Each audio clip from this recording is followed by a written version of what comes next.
Saudara, Aceh masih menjadi salah satu provinsi yang rawan akan peredaran dan penyalahgunaan narkoba jaringan internasional. Untuk saat ini, Aceh berstatus sebagai daerah darurat narkoba secara nasional. Berdasarkan wawancara kami dengan pengamat sosial Aceh, Syahrul, dalam hal ini terkait Aceh sebagai kawasan rawan peredaran narkoba jaringan internasional, menyebutkan bahwa salah satu penyebab terbesarnya karena faktor ekonomi dan tuntutan kebutuhan di dalam lingkungan sekitar sehingga mencari solusi untuk mendapatkan uang cepat dengan menjual dan mengedarkan narkoba. Selain itu karena ketersediaan barang yang tinggi dan dibarengi dengan permintaan yang tinggi sehingga ini menjadi ladang para bandar narkoba untuk menyuplai narkoba dari dalam maupun luar Aceh. Faktor lain yang membuat Aceh sebagai kawasan peredaran narkoba karena geografisnya menggunakan jalur laut sehingga banyak penggunaan pelabuhan tikus yang menjadi langganan terjadi ekspor dan impor narkoba. Pelabuhan tikus ini dapat terus berpindah setiap harinya sehingga sangat sulit untuk dilacak keberadaannya.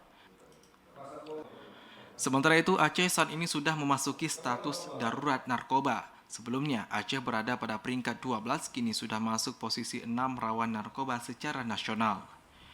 Dari data BNN di tahun 2019, sekitar 83.000 masyarakat Aceh terjaring kasus narkoba dan ini terus meningkat setiap tahunnya sehingga sangat butuh perhatian khusus dari pemerintah. Kabupaten Aceh Timur, Aceh Utara, Aceh Besar menjadi kawasan paling sering terjaring kasus narkotika saat ini.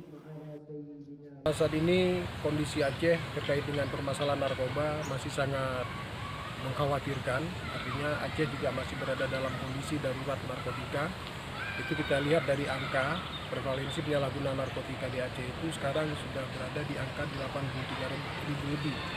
Dan Aceh juga secara nasional sekarang berada di peringkat ke-6 prevalensi penyalahgunaan narkotika. Nah, ini sangat miris saya rasa di kondisi Aceh saat ini, dan kita semua harus bersatu, harus kompak, pemerintah, anggota DPR, kemudian elemen-elemen masyarakat yang harus bersatu dalam memberantas dan menanggulangi permasalahan narkotika di Aceh. Syahrul berharap bahwa adanya penanganan yang baik dari pemerintah karena kasusnya sangat banyak namun sosialisasi bahaya narkoba sangatlah sedikit. Dampak sosial lainnya dari penyalahgunaan narkoba ini sangat merugikan pengguna itu sendiri karena dapat menimbulkan kerusakan dari segi motoriknya, sikap sosial bermasyarakat, serta ketergantungan terhadap narkoba itu sendiri. Tim Liputan TVRI melaporkan.